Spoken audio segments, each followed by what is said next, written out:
Bonjour à tous, bienvenue pour notre webinaire. Je crois que les gens commencent à se connecter. Euh, je vous propose d'attendre quelques instants que la salle se remplisse.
Pierre, Julien et Neil, je pense qu'on va commencer à présenter et introduire le webinaire. Ça vous convient? Le temps que les gens nous rejoignent? Ok. Ok, ok. Bon, bonjour à tous, merci de vous joindre à nous. Euh, je vois les gens arriver petit à petit. Je vous propose de démarrer ce webinaire. On s'est donné 1 heure. Donc, merci de votre participation. Je me présente rapidement avant de présenter mes camarades. Donc, Yann pour Ivory. Donc, beaucoup de gens dans la salle nous connaissent. Ivory, spécialiste de l'ingénierie des médias. Donc nous représentons les solutions telles que Périphérie, le sujet du jour avec Object Matrix en France et sur les territoires francophones, de même que Code1000 pour Cantemo, qui fait aussi partie de la présentation. Donc merci. J'ai le plaisir d'être accompagné de Julien Chambaud d'Éléphant. Bonjour. Julien, de ta Merci. présence. Julien va donc partager l'étude de cas au sein d'Éléphant. Le plaisir aussi d'être à mes côtés avec Neil Anderson de Code1000. Bonjour Neil. Bonjour tout le monde. Et puis Pierre, à qui je laisse la parole aussi avant de dérouler le deck pour un petit mot d'introduction, puisqu'encore une fois, voilà, Pierre est le directeur du site de Périphérie et je le laisse dire un petit mot d'introduction. Oui, merci Yann. Bonjour à tous. Déjà aussi merci à Julien et à Neil pour votre participation. Merci à Léane, que vous ne voyez pas, qui est notre responsable marketing et qui a mis en place aussi ce webinar, qui ne parle pas français, mais je suis sûr qu'après ce webinar, elle sera totalement bilingue. Un petit mot pour présenter Périphérie. Périphérie, c'est une division de la société Datacore, qui est une société spécialisée dans le logiciel de stockage, qui a été fondée au siècle dernier. Et Périphérie est une division donc qui se focalise sur tout ce qui est médias et divertissement, qui a été fondée suite à l'acquisition d'Object Matrix il y a à peu près 2 ans, et qui distribue différents produits, dont Matrix Store, qui est le sujet aujourd'hui, Matrix Cloud, qui est une offre 100% hébergée dans nos propres data centers, et qui également sera présent au NAB et qui va annoncer justement l'arrivée d'un nouveau produit AI+, dédié à l'intelligence artificielle, qui sera intégré également dans les produits d'Object Matrix. Voilà. Ouais, absolument, notamment voilà, pour renforcer Vision, qui est une application très populaire pour Object Matrix. Et donc, ça sera un temps fort très, très intéressant qu'on ne manquera pas de vous partager après le NAB.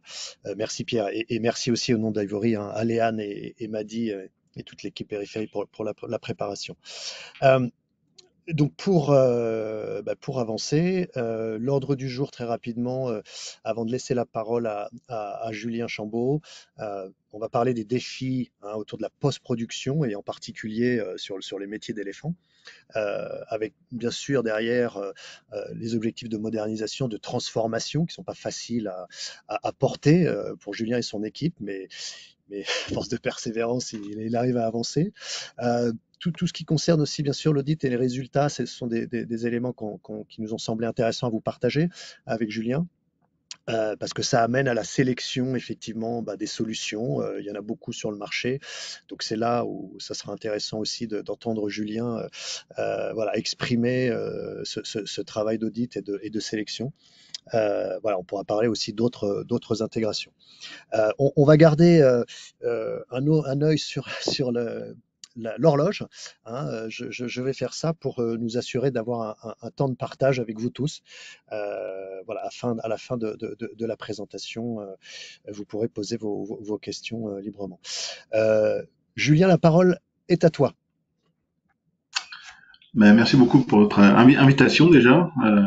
C'est très gentil de votre part. Le but évidemment de ce webinaire avec Neil, Pierre et toi Yann, c'est de partager bon, alors, l'expérience que je peux avoir au sein du groupe Éléphant en tant que directeur technique.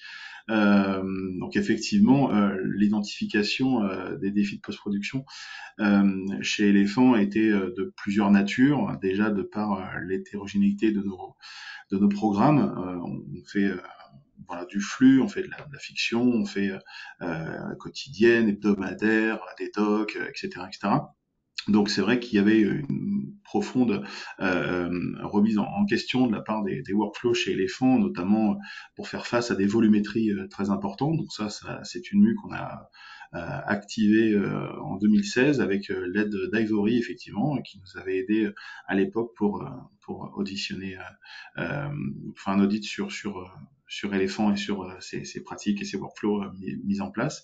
Donc c'est vrai que là, les défis ont été je dirais exponentiels. La complexité a été exponentielle, les volumétries ont totalement explosé également, la charge de travail. Donc il a fallu fluidifier énormément les workflows, fluidifier les process, les rationaliser aussi. Il y avait des problématiques de coûts évidemment lorsqu'on a rationalisé l'ensemble des filiales au sein d'une seule et unique post-production chez Elephant. Donc on héberge l'entièreté de la post-production chez Elephant. Il a fallu rationaliser les coûts. Donc pour cela, on s'est intéressé évidemment sur les questions que l'audit nous avait soumises. Et de là, nous avons sorti un socle technologique sur lequel on s'est appuyé, donc avec évidemment Object Matrix qui est un peu la clé de voûte de notre workflow, et autour du système Telstream Route 6, mais également du Cantemo, voilà, basé toute notre évolution sur ces socles technologiques nous a permis de remporter, on va dire, les défis qu'on a pu affronter ces 7 dernières années. Évidemment, l'avenir nous apporte encore d'autres difficultés, mais aujourd'hui, j'ai plutôt l'impression qu'on est sur des ajustements de workflow plutôt que sur une remise en question du socle sur lequel on base l'entièreté de nos workflows et de nos programmes aujourd'hui. Donc ça, c'était vraiment la base. On a bien fait de faire cette mue, on l'a fait au bon moment, selon moi. Donc effectivement, voilà, le besoin a été d'identifier les problématiques, cela a été fait. Aujourd'hui, Object Matrix nous accompagne au quotidien, on va dire, sur des évolutions, sur des problématiques que l'on a à gérer, notamment en termes de volumétrie, de rangement, de rationalisation de cycles médias, de déplacement, d'automatisation, et également lorsque l'on peut éviter des situations, voilà, des missions chronophages. Donc ça nous a permis de rationaliser l'entièreté du concept stockage tiède, on va dire. Mais ce que j'ai beaucoup aimé avec les solutions périphérie, c'était le côté polyvalent qui m'a permis un peu de transcender l'outil même de Matrix Store, c'est-à-dire de pouvoir faire à la fois du stockage, mais également de l'hébergement de la base de données du Cantemo, mais également du stack pour mon HSM, également pour faire de l'ingest pour le Route 6. Donc aujourd'hui, c'est vrai que la solution euh, que l'on a, qui nous est fournie par périphérie, fait vraiment partie et centrale dans notre workflow aujourd'hui chez Elephant. Donc voilà, c'est vraiment cette partie-là qui nous a le plus intéressé, en tout cas lorsqu'on a commencé avec cette technologie. Il me fallait plus qu'un stockage, il me fallait un stockage avec de l'intelligence, et c'est cela qui m'a le plus intéressé dans ce choix technologique. Après, effectivement, l'idée devant l'entièreté de ces volumétries et la capacité qu'on a pu avoir de les traiter pour à la fois 7 à 8 invitations en voyage, des docs, etc., etc. Ça a été également de transférer un patrimoine pas forcément exploité, ou en tout cas difficilement exploité, sur une plateforme Cantemo Portal, qui me permettait, et de cela quelques années, de donner un visage, je dirais, sympathique à une post-prod qui se complexifie énormément avec de l'ajout continuel de technologies qu'on empile un peu les uns sur les autres. C'est vrai qu'à un moment donné, il faut un peu calmer le jeu et se dire que les utilisateurs finaux, les créatifs, les journalistes, n'ont pas forcément ni besoin ni envie de savoir que derrière, il y a un Route 6, il y a un Matrix Store, il y a du stockage tiède, chaud, froid, etc., etc. C'est vrai qu'ils sont concentrés sur leur sujet, sur leur création, et c'est tout à fait normal. C'est pour ça qu'il faut, je pense, enfin, il a fallu, en tout cas chez Elephant, qu'on fasse qu'on appréhende cette problématique-là et qu'on apporte un visage gentil, sympathique, une belle interface. Ça Code1000 sait très bien faire avec le Cantemo, ce qui nous a permis également aussi de transcender l'utilisation au niveau patrimoine d'éléphants, de commencer à également parler de monétisation, de réutilisation, d'indexation de documents, etc. Et de me permettre, lorsque j'avais choisi Cantemo à l'époque, c'était de me permettre d'avoir un après bien défini. Je ne voulais plus être dans une impasse technologique. Cantemo me permettait de me permettre d'avoir en tout cas une possibilité, une stratégie de sortie, notamment pour les nouvelles technologies qu'aujourd'hui, voilà, on est amené à récupérer. Donc c'était les débuts de l'orchestration chez Elephant, c'était les débuts de la mise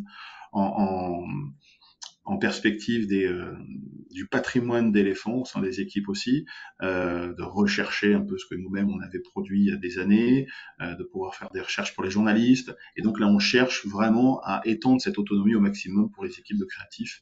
Et donc, le plus important, selon moi, chez Elephant, ça a été de se baser sur des socles technologiques qui étaient à la fois scalable et donc facilement adaptables aux nouvelles volumétries, des technologies qui étaient ouvertes avec d'autres technologies, ce qui me permettait de faire de lier un petit peu, voilà, le Cantemo vient après le Route 6, tout ça s'est mis sur un Matrix Store, ça pousse vers un Xendata qui est notre HSM sur cette technologie LTO, et je dois rendre le tout homogène comme une belle recette avec des ingrédients qui sont bien maîtrisés.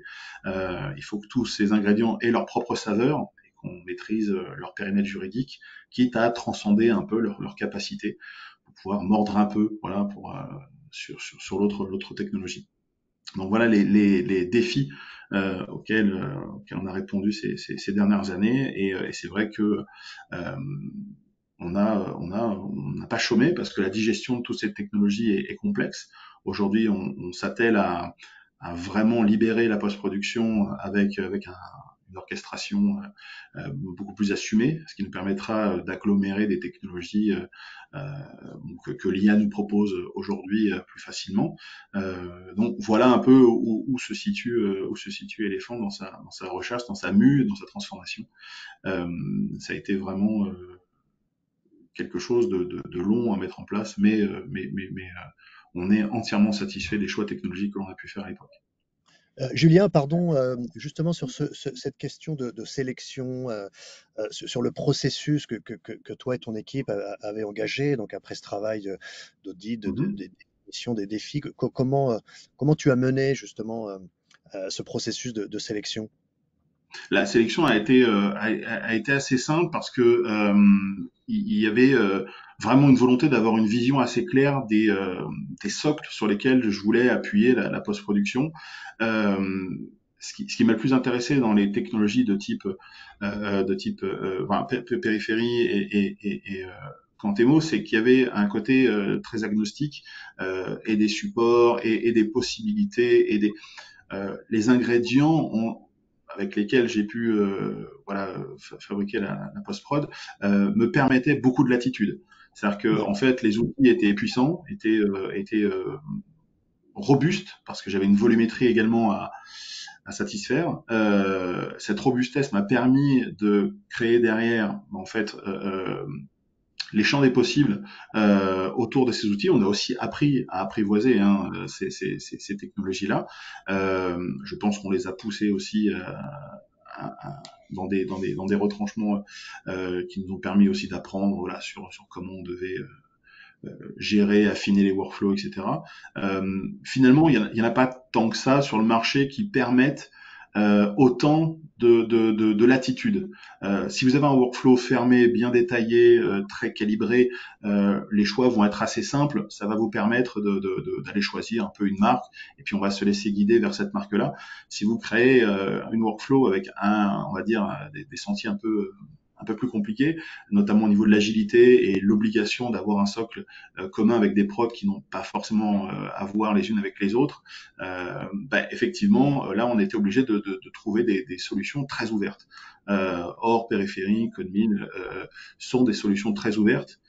Ça vous oblige aussi à bien réfléchir les workflows, comme je dis, à les affiner, à les travailler, à les subir aussi quelquefois, mais en tout cas à les tester de manière à bien faire entrer les éléments dans ce pourquoi vous les avez sélectionnés. Et peut-être pour aller plus loin dans ton propos là, de sélection et après donc d'avoir la satisfaction par rapport aux solutions choisies, peut-être si tu peux remettre un peu en contexte justement le fait que toute cette modernisation elle est faite chez l'éléphant parce qu'il faut aussi fédérer les équipes. Alors il y a beaucoup de journalistes, c'est dans l'ADN d'éléphant, mais si tu peux peut-être préciser ou donner des exemples sur des workflows qui sont liés soit à de la production de flux Tout à fait. télé ou de documentaires pour peut-être que voilà, nos amis aujourd'hui qui participent au webinaire Tout à puissent fait. visualiser un peu plus. On a pu, par exemple, développer des workflows très adaptés, notamment lorsqu'il y a eu les événements en Ukraine. On avait envoyé des journalistes. On a pu utiliser une technologie type massive pour récupérer les éléments. Ça tombait directement dans le Matrix Store, qui ensuite poussait vers le Route 6, qui ensuite poussait vers l'Interplay pour directement avoir accès au rush en salle de montage. Tous ces éléments-là ont pu s'intercaler facilement de manière à ce que les éléments se mettent en place automatiquement. Nous, c'est ce qui nous intéresse lorsqu'on a effectivement aussi invitation voyage avec des très grosses volumétries. Invitation voyage, c'est une quotidienne donc sur Arte. On a filmé une belle partie du globe maintenant depuis plusieurs saisons, avec des gros enjeux de catalogage et de rangement et de gestion de sujets, etc., pour des optimisations de production. Il faut être très précis sur comment on range les éléments dans le Matrix Store. Donc ça, c'est une guerre, hein, tout ce qui est rangement, tout ce qui est indexation, tout ce qui est voilà ce genre de choses, c'est très important. C'est vrai que les énergies sont pas au même niveau lorsque vous êtes en montage, lorsque vous êtes dans une espèce de choix également d'indexation ou non les programmes, et ensuite une autre énergie qui se situe sur l'appropriation du patrimoine et sur notre volonté de pouvoir le mettre en avant, notamment au niveau du Cantemo, où là on a une personne dédiée qui génère et qui note les métadatas au niveau des assets. On a plus de 20 000 assets aujourd'hui sur notre Cantemo.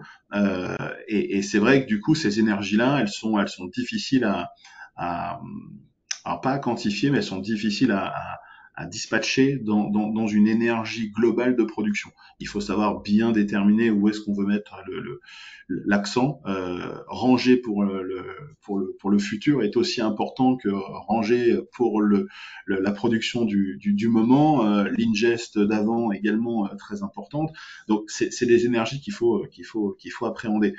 C'est vrai que les outils aujourd'hui que je peux utiliser me permettent d'éviter de me prendre du temps de cerveau sur ce sur quoi je fais les choses. Ça, c'était très important. C'est pour ça que le socle, ce que je disais, le socle technologique est très important de manière à ne pas se créer d'autres problèmes que la gestion d'un flux, notamment moi, ce que je disais en par rapport à l'Ukraine et les événements lorsqu'on a envoyé les journalistes, il a fallu réagir extrêmement vite.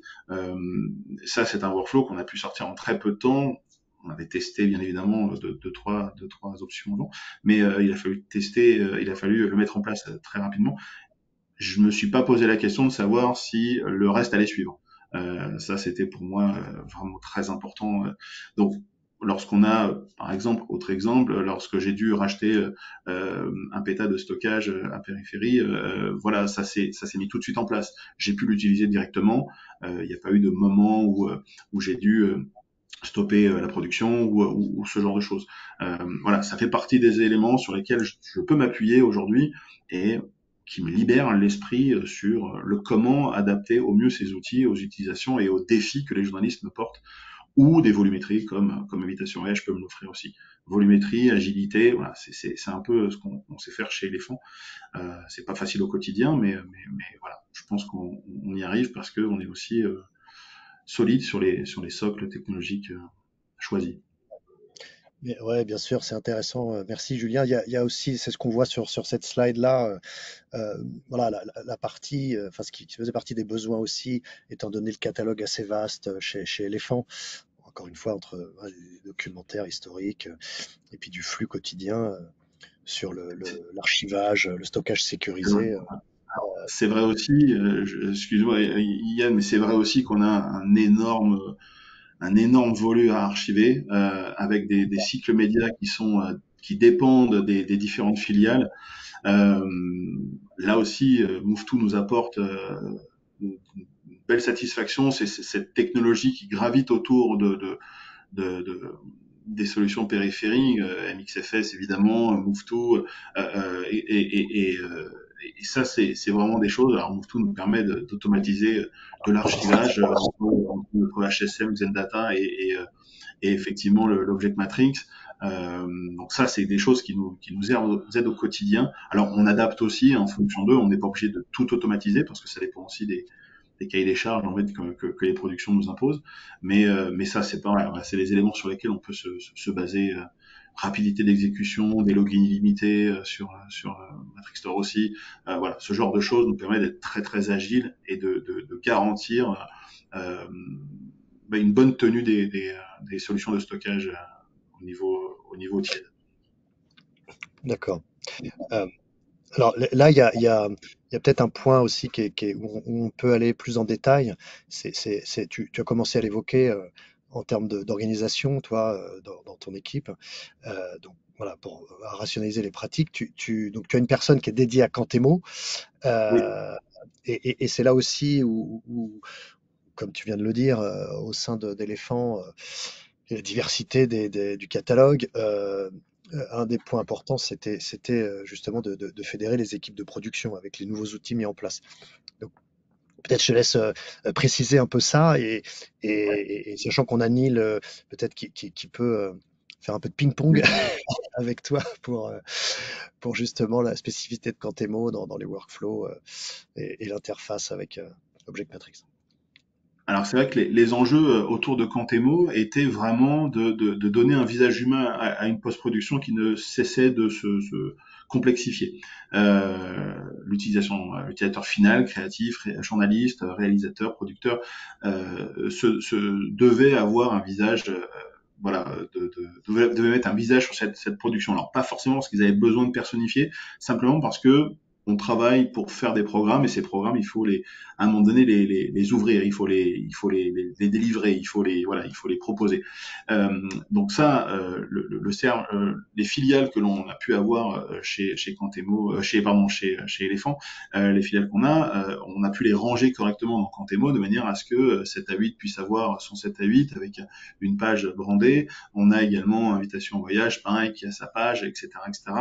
Voilà. Et à l'intérieur, les assets continuent. Atwork, évidemment, pour corporate, très très gourmand en matière de Cantemo, également au quotidien réellement.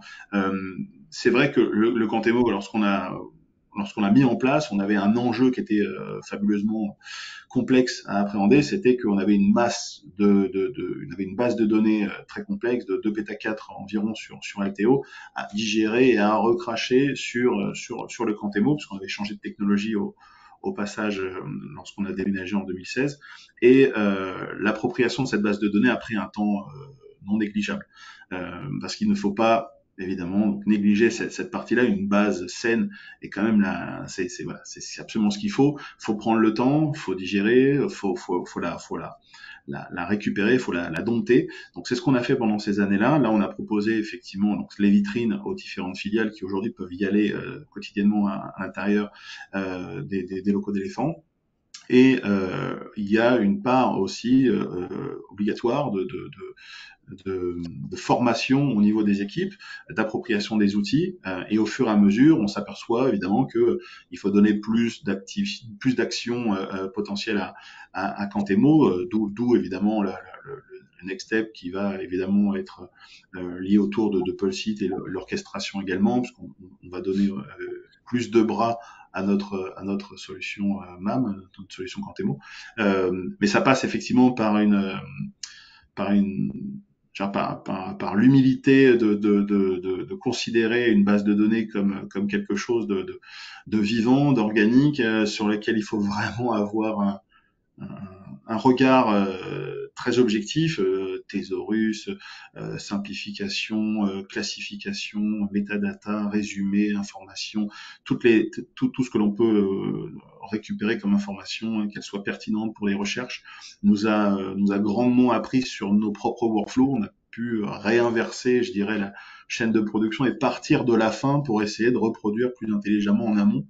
Donc ça, c'était aussi une des bases. Aujourd'hui, on est vraiment sur l'éclosion de Cantemo chez Elephant, la pleine utilisation, et donc des options ou des améliorations que l'on cherche à faire le plus plupart du temps là avec les équipes de Codemill. Donc ça, et demain avec un Pulseat effectivement. Mais ça, c'est quelque chose. La formation est quelque chose de primordial, et les métadatas restent le centre du Cantemo évidemment. Justement, sur ce point, peut-être qu'on peut profiter un petit peu de la présence de Neil. Beaucoup d'entre vous dans la salle aujourd'hui connaissent Neil. Neil va répondre plutôt en anglais, mais il a un anglais qui est très compréhensible, donc je pense que tout le monde comprendra.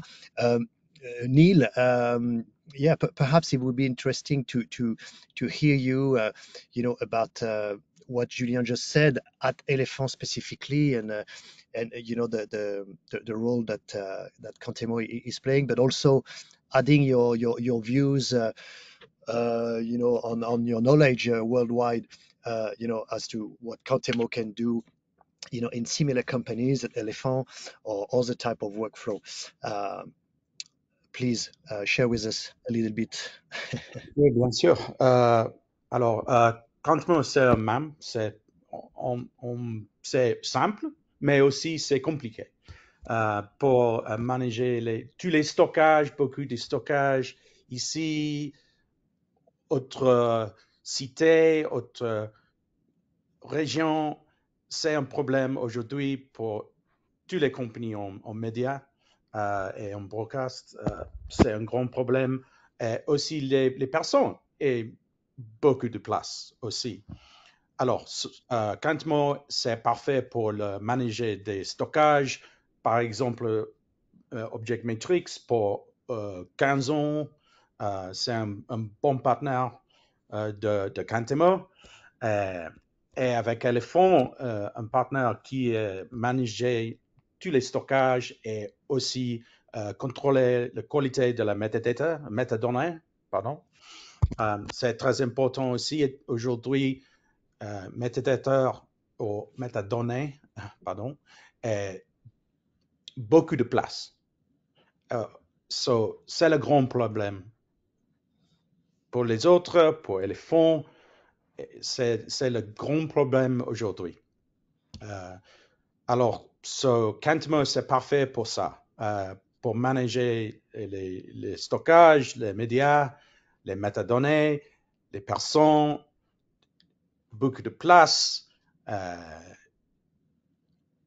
Oui, C'est très, pour Cantimo, c'est très simple, mais aussi avec Accurate Video, c'est aussi les produits de CodeMill pour manager la qualité de la métadonnée aussi, et le média, et les audios, les languages, les subtitles, aussi, qu'est-ce que c'est en français?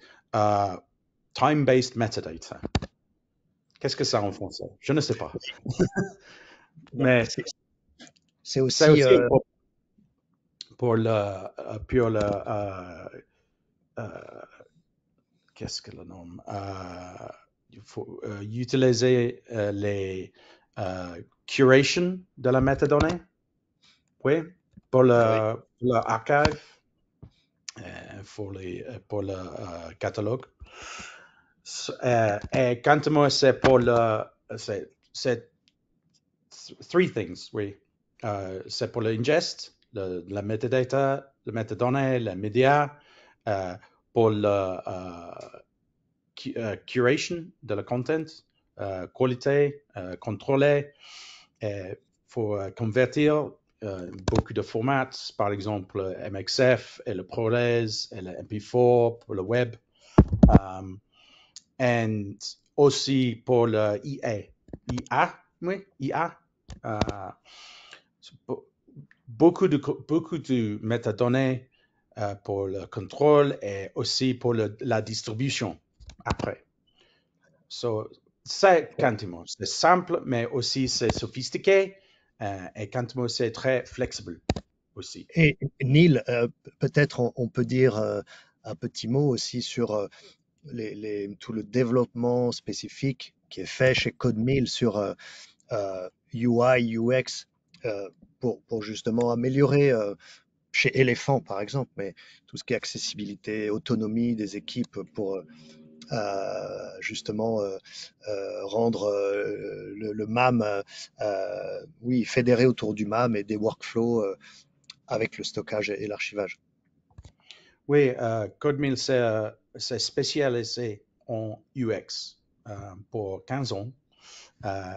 We work with beaucoup de studios, des compagnies de production, les broadcasters aussi, pour développer les intuitive et flexible UI UX.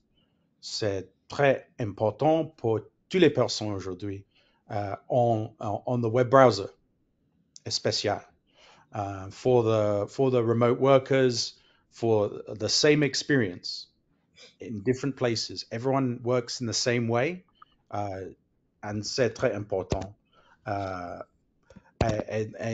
so that's what CodeMill does professionally, is UX, but also les produits.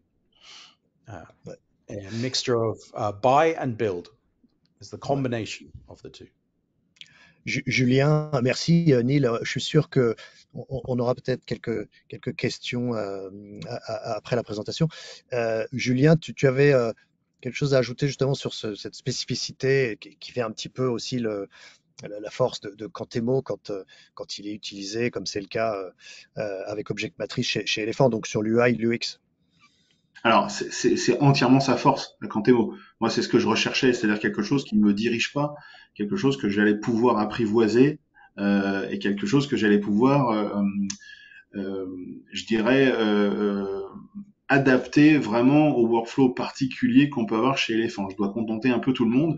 Et donc, du coup, quand vous avez une seule solution qui ne s'adapte pas, ben, vous contentez personne. Donc, par contre, à contrario, donc effectivement, ça, Quantemo vous l'offre, mais il faut absolument l'appréhender de la bonne manière, être accompagné. C'est quelque chose qui ne s'improvise pas.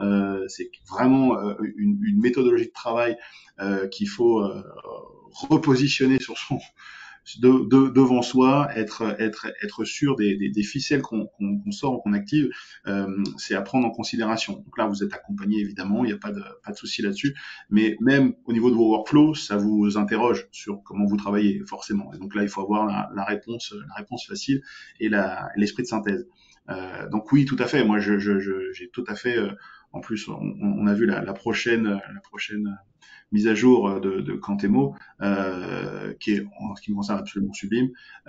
Et c'est très important au niveau de l'UX. Je ne peux qu'appuyer ce que dit Neil sur ce point-là. On passe des temps infinis devant ces interfaces-là, et l'aspect intuitif, on peut plus se permettre de perdre du temps sur comment appréhender telle ou telle chose. Aujourd'hui, les interfaces font des efforts pour s'adapter au maximum aux besoins des utilisateurs finaux, et nous, effectivement, qui devons mettre en place ces outils pour les utilisateurs finaux, c'est un bonheur de pouvoir ajuster finement, voilà, tous ces éléments-là, et mettre bout à bout. Et après, quand on a en pleine production ces outils qui nous apportent satisfaction, bah, effectivement, c'est assez agréable de voir que le travail paye. Donc entièrement d'accord avec Neil. Après, il y a le côté agnostique de Quantemo qui est très important. On a beaucoup de solutions de stockage, beaucoup de silos, beaucoup de tunnels de production qui sont identifiés avec le cloud, avec le LTO, avec les solutions Matrix Store, etc.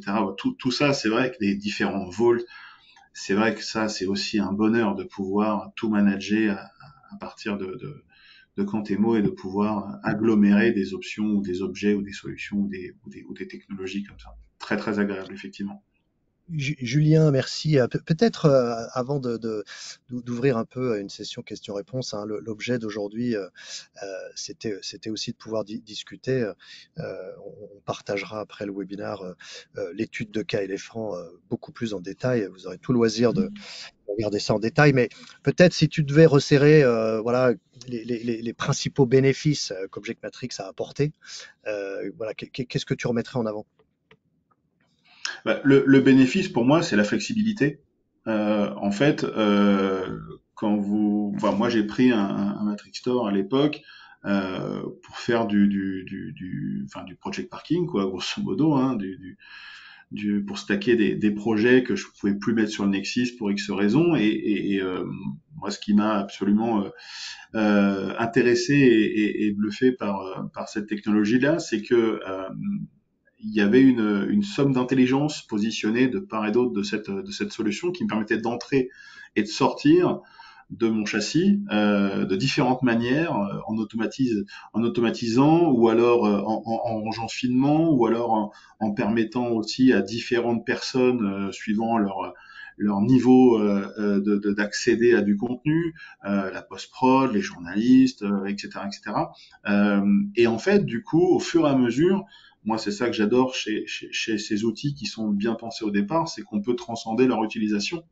Et au final, on se retrouve avec aujourd'hui la clé de voûte de la post-production chez Elephant. C'est-à-dire un élément central sur lequel je peux m'appuyer, une solution parce que je fais confiance aux équipes, parce que je fais confiance à l'accompagnement, parce que je fais confiance à CTM qui m'accompagne aussi et qui joue finement aussi, enfin qui configure finement en fonction de ce que j'ai besoin. Et c'est vrai que tout ça fait que ça fonctionne. Parfois ça fonctionne moins, parfois évidemment ça c'est la post-prod, et on adapte et on arrange et on change. C'est ça que je veux, effectivement. C'est une solution qui au départ je l'achète pour quelque chose en espérant plus ou en imaginant plus. Alors aujourd'hui c'est beaucoup plus facile d'identifier ces technologies comme Quantemo, etc. Qui nous apportent déjà un socle sur lequel on a une réponse immédiate, cataloguer des projets, etc. Puis après on se documente un peu plus sur la technologie utilisée, etc. Puis on se dit oui, effectivement ça va m'ouvrir des portes que je n'ai pas besoin d'ouvrir maintenant, mais ça me permet de me projeter plus facilement sur l'avenir. Aujourd'hui, Berry et sa solution de stockage, en fait, je suis plus qu'à ouvrir des portes. Là, je suis vraiment dans mon élément et aujourd'hui, je peux pas considérer ma post-prod sans cette solution-là. Et c'est tout à fait, voilà, c'est vraiment légitime de féliciter cette solution-là parce qu'elle m'accompagne au quotidien et Euh, elle me sauve mes journées, quoi, tout simplement. Voilà, je m'en sers, on, on- je m'en sers on a Julien. avec beaucoup. Euh, mais merci, tu vas continuer à prendre un peu la parole. Je crois qu'on a encore deux questions, peut-être avant d'ouvrir voilà, la session Q&A. Pierre, je crois que tu voulais justement être sur Oui, un aspect peut-être plus très qui intéresse les gens, rapidement. plus budgétaire aussi. Oui, parce que je pense que c'est un point qui est important aussi, Julien. Est-ce que tu peux partager aussi ton expérience sur l'investissement qui a été fait, notamment au niveau budget, puisque évidemment la solution, nous on est tous convaincus que c'est une excellente solution. Je voulais savoir aussi si effectivement ton retour d'expérience par rapport aux investissements, puisque ça fait maintenant quelques années que tu es client, Oui. et est-ce que justement tu as été satisfait par rapport à ces investissements? Alors, c'est vrai que au niveau investissement, moi, c'est un élément. Moi, j'en parle pas beaucoup parce que c'est vrai que je suis très technique, mais effectivement, c'est un point crucial. T'as raison, Pierre. Euh, la vraie question, c'est de savoir ce qu'on attend de la solution sur laquelle on est en droit d'attendre là pour du stockage tiède, où se situe le périmètre, on va dire juridique, technologique, etc. Et quels sont les retours sur investissement garantis par la solution. Là, on peut avoir des bonnes nouvelles, des mauvaises nouvelles, etc. Être déçu. Moi, techniquement, je n'ai aucun problème avec cette solution. Par rapport à un Nexis qui n'a rien à voir, bien évidemment, puisqu'on est sur du stockage chaud type ça, on est sur des tarifs qui sont bien inférieurs, et c'est pour ça aussi qu'au départ, la solution de parking était toute dévouée à l'Object Matrix, ce qui me permettait d'ouvrir le concept de stockage tiède bien éculé maintenant chez la plupart des post-prod. Mais du coup, c'est vrai qu'en termes de tarification, là, on vient de racheter un péta de stockage. Bon, alors pour un prix défiant toute catégorie, je ne sais pas si je peux parler de tarif, mais en tout cas, c'est vrai que on se pose même plus la question. La question, c'était de prendre, est-ce qu'on prend 512 Tera de plus ou un péta. À un moment donné, de toute façon, les solutions de stockage sont des problématiques qui alimentent, je dirais, toutes les post-productions.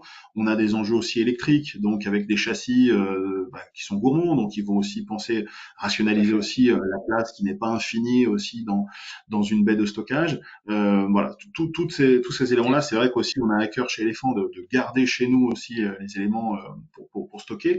Donc en termes de coûts, euh, en plus de l'intelligence qui gravite autour de l'objet Matrix et des équipes et du relationnel que je peux avoir avec les équipes, c'est vrai que pour le coup, moi je suis entièrement satisfait des tarifs.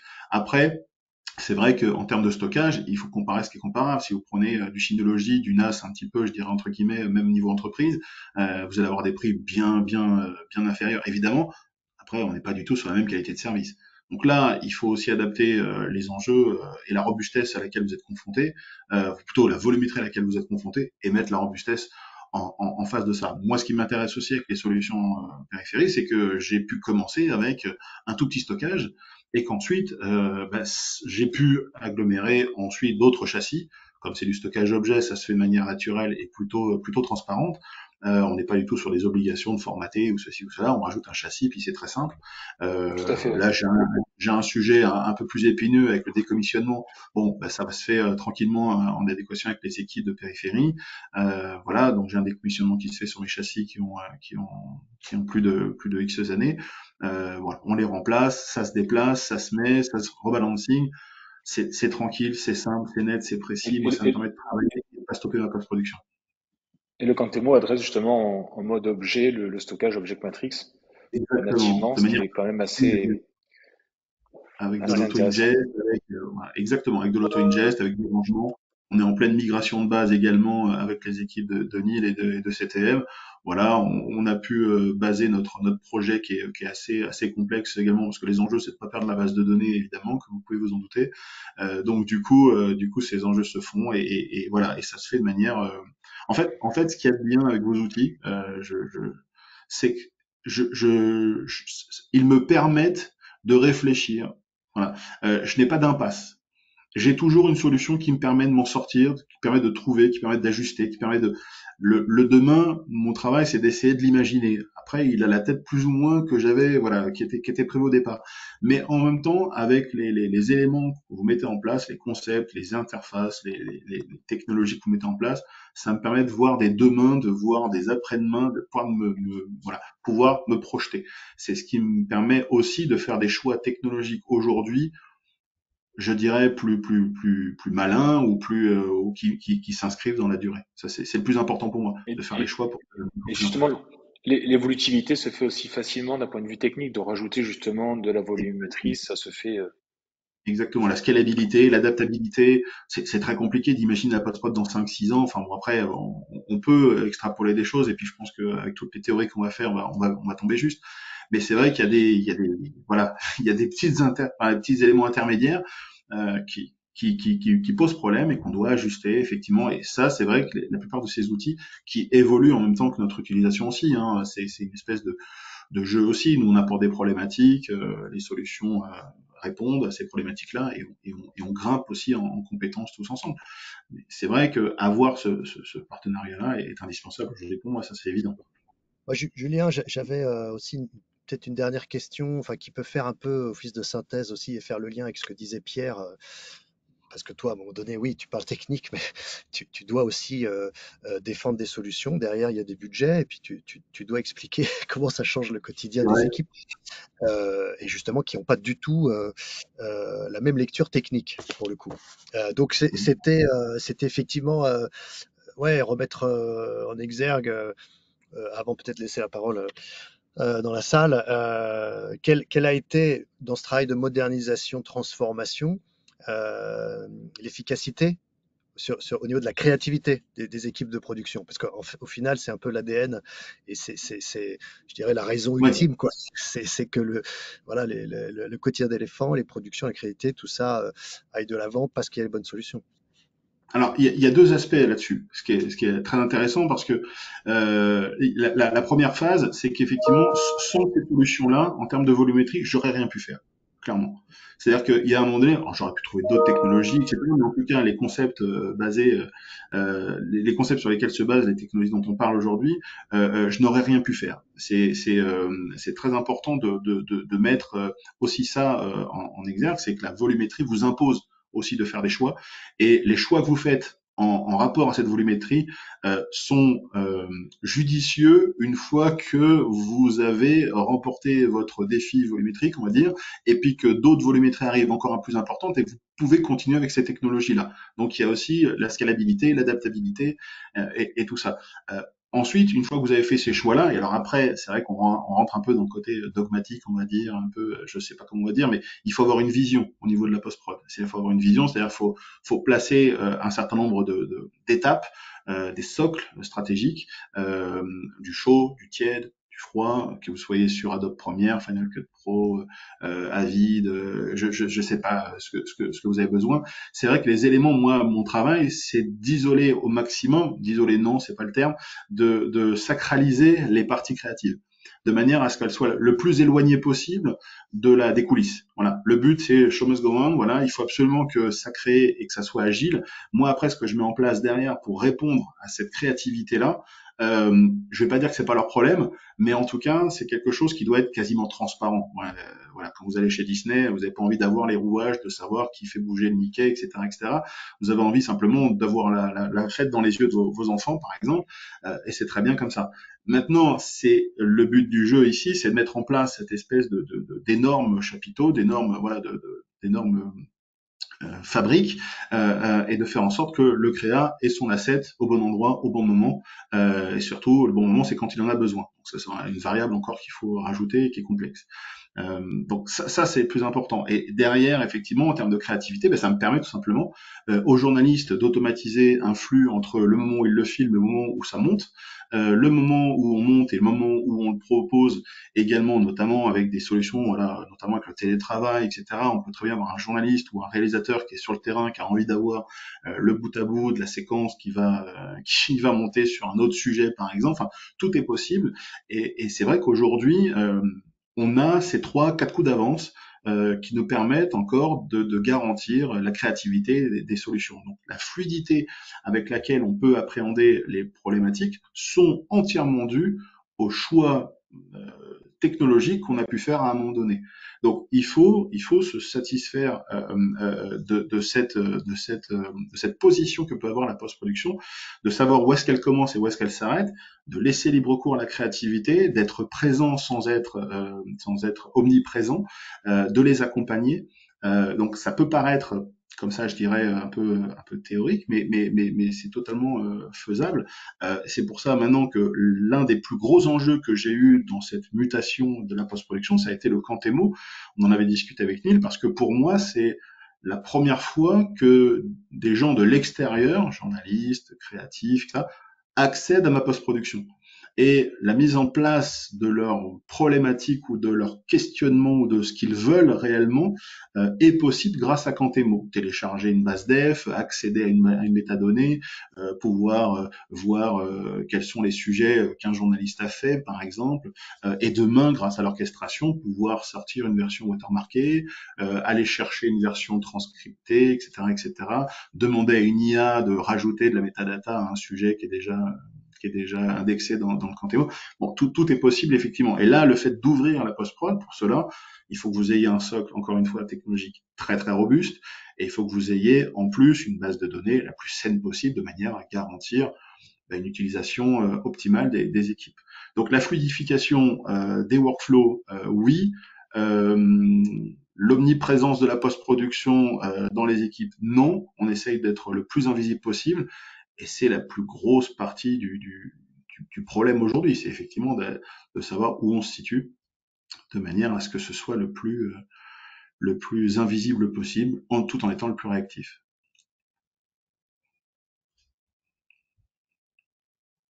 Yann, tu es en mute. Merci Pierre, pardon. Et merci Julien. Il nous reste 10 petites minutes. Euh, donc je ne sais pas si on a des questions. Il y avait Jocelyn effectivement qui nous demandait de préciser la partie voilà, stockage enfin de Quantemo qui adresse nativement en mode objet le stockage. Donc merci. Tout à fait. Pierre, de ton côté, euh, voilà, as-tu aussi peut-être un mot de synthèse pour faire le lien avec ce qu'on a dit en Oui, ben, intro?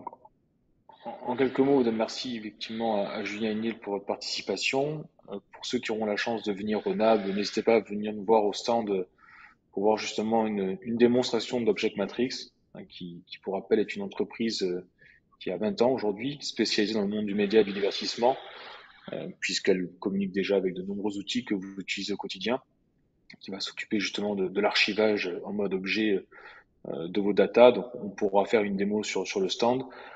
Également, n'hésitez pas à nous contacter, puisque si vous restez en France, on pourra venir à vous ou faire un Teams ou une démonstration à votre convenance. C'est pas un souci. C'est quelque chose qu'on fait régulièrement. Donc n'hésitez pas. Et donc pour rappel, Object Matrix, société qui a été fondée il y a plus de 20 ans et qui est maintenant dans le portefeuille de Périphérie, qui est une division dédiée au monde du média et du divertissement, qui distribue d'autres produits. Je vous invite à aller sur notre site internet si vous voulez de plus amples informations. Et on annoncera donc prochainement au NAB la sortie d'un produit AI+, développé pour de l'intelligence artificielle pour venir justement renforcer les solutions de stockage que nous avons aujourd'hui. Voilà, merci. Voilà, c'est ce qu'on disait en intro. Merci Pierre. Et j'ajouterais que voilà, du côté Ivory, donc en complément de Neil, CodeMill, qui est aussi un partenaire historique. Donc Object Matrix, ça fait depuis les débuts d'Ivory hein, que la solution est représentée par les équipes Ivory. Et il y a une vraie nouvelle dynamique que tu évoques, Pierre, mais j'insiste là-dessus. Le fait qu'Object Matrix ait rejoint Datacore dans cette division périphérie, ça veut dire que derrière, il y a beaucoup de développement, il y a beaucoup d'interconnexions avec d'autres produits qui existent. Il y a même des liens, sachez-le aussi, voilà, sur des fonctionnalités, des problématiques plus IT, mais qui au final font partie aussi voilà, des problématiques rencontrées dans vos organisations et dans ces logiques de transformation permanente. Donc voilà, on est évidemment sur nos métiers des médias, mais il peut y avoir aussi des problèmes qui sont solutionnés d'une manière plus globale avec Périphérie aujourd'hui. Donc merci à tous pour votre participation. Je remercie encore une fois Julien, vraiment de la part de nous, Périphérie Ivory, d'avoir joué le jeu. Merci beaucoup Neil, parce que tu n'as pas parlé en anglais mais en français. Donc bravo, c'était super. C'était super. Et bien entendu, vous allez recevoir voilà, le lien, la vidéo du webinaire. Et puis, comme je le disais, l'étude de cas plus détaillée d'éléphants. Julien, je ne sais pas si tu as un dernier mot à nous dire. Je crois qu'il y a des questions, Yann, Il y a dans encore le des chat, questions? Ouais. peut-être. Je sais pas si. J'en vois pas là. Ah, d'accord. Alors attention.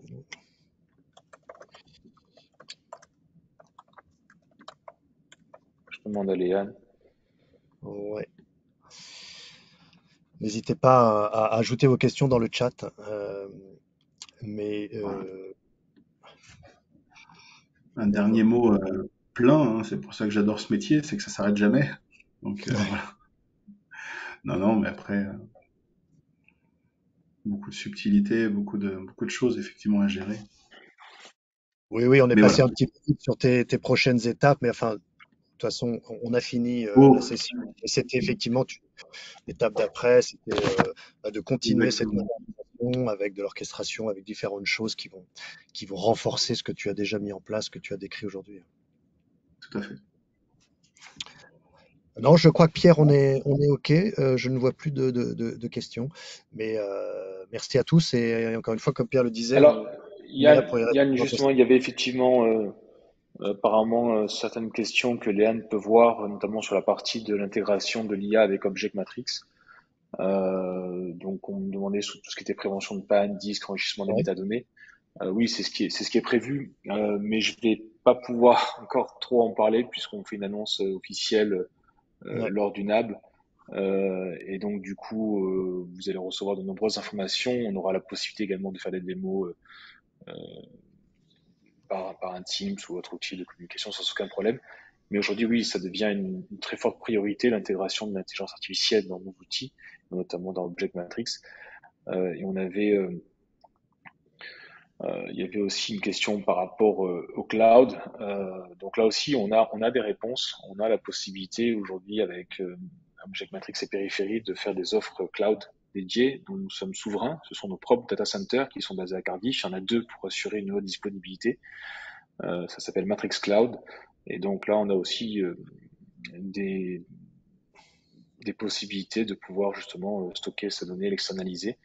Donc il ne faut pas hésiter également à nous contacter si vous voulez développer ce point. Vous savez qu'aujourd'hui, on parle beaucoup d'hybridation, donc la possibilité d'avoir un Matrix Store on-prem dans votre entreprise pour gérer, le quotidien et après de pouvoir avoir vraiment un stockage glacier directement dans nos data centers, ce qui vous permet vraiment de faire du tiering de stockage entre différentes architectures on-prem et dans le cloud. C'est quelque chose qu'on sait faire et on pourra évidemment vous renseigner sans aucun problème. OK. Je relance une dernière fois s'il y avait une dernière question, mais je ne crois pas, je n'en vois pas de mon côté. En as-tu une dernière, Pierre? Non, c'est bon pour moi, je pense. Il reste 1 minute 44. OK. Eh bien, écoutez, voilà, merci à nouveau, merci à tous. Et donc à très bientôt. Beaucoup. Merci. Merci.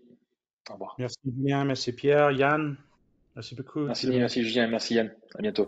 Merci beaucoup.